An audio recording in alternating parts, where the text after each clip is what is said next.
வணக்கம் கன்னிராசி நண்பர்களே. 2026 வரக்கூடிய தை மாதத்தில் உங்களுக்கு எந்த மாதிரியான பலன்கள் கிடைக்கும் அப்படிங்கிறது தான் இந்த பதிவில் நாம் பார்க்க போகிறோம். முதல்ல குரு பகவானவே பார்ப்போங்க. குரு பகவான் உங்களுக்கு 10வது ராசியில் தான் இருக்கார். பொதுவாக குரு பகவான் 10வது ராசியில் இருந்தால் ஒரு சிலருக்கு தொந்தரவு, அதாவது பிரச்சனை இருக்கிறவங்களுக்கு பிரச்சனை தீருது, பிரச்சனை இல்லாதவங்களுக்கு பிரச்சனை கொடுக்குது. அது என்ன பிரச்சனை தீருது கொடுக்குது அப்படின்னு கேட்டிங்கன்னா, பொதுவாக வேலை தொழில் இந்த ரெண்டு விஷயத்தில் தான். அப்போ வேலை இல்லாதவங்களுக்கு வேலை கிடைச்சிருது, பதவி உயர்வு கிடைக்காதவங்களுக்கு பதவி உயர்வு கிடைச்சிருது, வேலை இருக்கிறவங்களுக்கு வேலை செய்ய முடியலை, வேலையில் ஏதோ ஒரு பிரச்சனை வருது, அப்போ வேலை மாற்றங்களை உருவாக்குது. ஒரு சிலருக்கு வேலை இழப்புகள் ஏற்பட்டுருது, இல்லைன்னா கிடைக்குது, இருந்துச்சுன்னா அதை காலி பண்ணுது, அப்படி தான் செய்யுது. அதே மாதிரி தொழில் இல்லாதவங்களுக்கு நல்ல தொழிலில் உருவாக்குது, புதுசாக தொழில் தொடங்குற மாதிரி வேலைகளை செய்து தொழில் தொடங்கலாம், நல்லா தான் இருக்குது. ஏற்கனவே தொழில் செஞ்சுக்கிட்டு இருக்கவங்களை மட்டும் தொழிலே செய்ய விட மாட்டேங்குது. இந்த பிரச்சனை இந்த வேலை தொழில் அப்படிங்கிறதுல இருக்கிற இந்த ஒரு சின்ன பிரச்சனை அப்படிங்கிறது 2026 மே மாதம் குருபெயர்ச்சிக்கு அப்புறமா தான் சரியாகும். அது வரைக்கும் நம்ம அந்த வேலை தொழிலில் ஏதாவது இடர்பாடுகள் இருந்தால் நம்ம பொறுமையாக இருக்கிறது கொஞ்சம் நல்லதுங்க.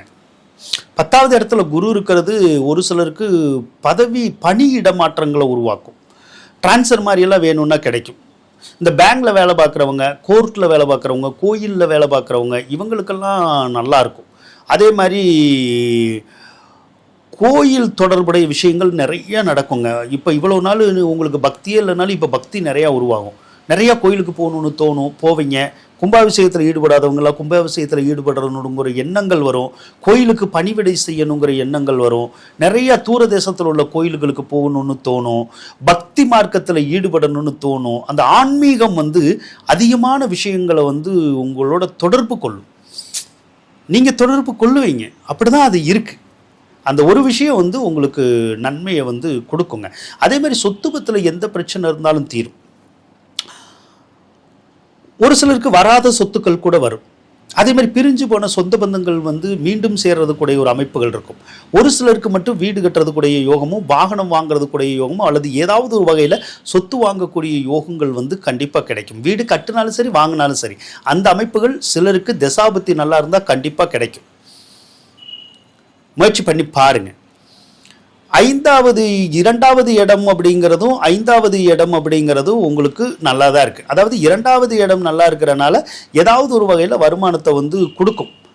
நல்லா வருமானம் வந்துக்கிட்டு இருந்தால் மட்டும் கொஞ்சம் ஸ்லோவாகும், இதை மட்டும் செய்யும். அதே மாதிரி 5ஆம் அதிபதி 6வது இடத்துல இருக்குது. 5ஆம் அதிபதி 6வது இடத்துல நல்லா இருக்கிற மாதிரி தான் தெரியும், ஆனால் நல்லா இல்லை. இதன் மூலமாக என்ன செய்யும்? புத்திர பாக்கியத்தை தடை பண்ணும். குழந்தை பாக்கியத்தை கொடுக்காது, டக்குன்னு கொடுக்காது. ஏற்கனவே குழந்தை இருக்குது அப்படின்னா அடுத்த குழந்தையை டக்குன்னு கொடுக்காது, அல்லது புதுசாக குழந்தை பெற்றுக்கணுன்னாலும் டக்குன்னு கிடைக்காது. ஒருவேளை உருவானாலும் ஒரு சிலருக்கு அபார்ஷன் ஆகிற மாதிரி சூழ்நிலை வந்துடும். இல்லைன்னா குழந்தை பெற்றுக்கிற போது ஒரு சிலருக்கு குழந்தைகளுக்கு நோய் நொடி ஏற்படுறதுக்கூடிய ஒரு அமைப்புகள் இருக்கும். அதனால் குழந்தைகள் பெற்றுக்கிறதுல இருக்கக்கூடிய விஷயங்களில் மட்டும் கொஞ்சம் கவனமாக இருக்கிறது நல்லதுங்க. முக்கியமாக குழந்தை பெற்றுக்கிறதுல பெண்கள் தான் கவனமாக இருக்கணும். ஏன்னா அவங்களுக்கு தான் சில இடர்பாடான ஒரு விஷயங்கள் நடக்கிறது கூடிய ஒரு அமைப்புகள் இருக்கும். அதே போல் இந்த 5வது இடத்துல செவ்வாய் பலம் பெற்று காணப்படுறதும் பார்த்திங்கன்னா வேலை மாற்றங்களை தான் உருவாக்க பார்க்கும். ஒரு மாதத்துக்கு தினக்கூலி வேலை பார்க்குறாங்கன்னா 4 நாளைக்கு வேலை இருக்கும், 4 நாளைக்கு வேலை இருக்காது. ஒரு சிலருக்கு ஒரு கம்பெனி விட்டு இன்னொரு கம்பெனி மாறுற மாதிரி வந்துடும். திடீர்னு ஒரு கம்பெனியை விட்டு நம்ம வேலையை விட்டு நிற்கிற மாதிரியான ஒரு சூழ்நிலைகள் கூட ஒரு சிலருக்கு வரலாம். அதே மாதிரி சொந்த தொழில் செஞ்சுக்கிட்டு இருக்கவங்களுக்கு ஒரு மாதத்துக்கு கொஞ்சம் சுணக்கம் கொஞ்சம் இருக்கதா செய்யும். அடுத்து 7ஆம் அதிபதி அப்படிங்கிறது உங்களுக்கு நல்லா தான் இருக்குது. 7ஆம் அதிபதி பலம் பெற்றிருந்தாலே கல்யாண யோகம் அப்படிங்கிறது இந்த மாதத்தில் சிறப்பாக இருக்கும். அப்போ திருமண பாக்கியம் சிலருக்கு இருக்குது. இது வரைக்கும் திருமணம் பண்ணணும்னு எண்ணம் வராதவங்களுக்கு இனிமேல் வரும். எண்ணம் அது நிறைவேறாதவங்களுக்கு இனிமேல் அந்த திருமண யோகம், அந்த எண்ணங்கள் நிறைவேறதுக்குடைய ஒரு அமைப்புகள் இப்போ இருக்குங்க. அதே போல் 5வது இடத்துல சூரியன் இருக்கிறது நல்லது தான். ஏன்னா 5வது இடத்துல சூரியன் இருந்தால் பெற்ற பிள்ளைகளுக்கு வேலை வாங்கணும், அரசியலில் ஈடுபடணுங்கிற எண்ணங்கள் அதிகமாகும். முயற்சி பண்ணால் அவங்களுக்கு நடக்கும். அதே மாதிரி உங்களுடைய பிள்ளைகளுக்கு வீடு கட்டணுங்கிற எண்ணம், வாகனம் வாங்கணுங்கிற எண்ணம் அதிகமாக இருக்கும். அதை செய்யணுன்னா தாராளமாக செய்யலாம். அதே மாதிரி உங்கள் பிள்ளைகளுக்கு ஏதாவது ஒரு வகையில் சொத்து பத்து சேரணுங்கிற ஒரு விஷயம் இருக்குது. அவங்க வாங்கணும்னு நினச்சா தாராளமாக வாங்கிடலாம்.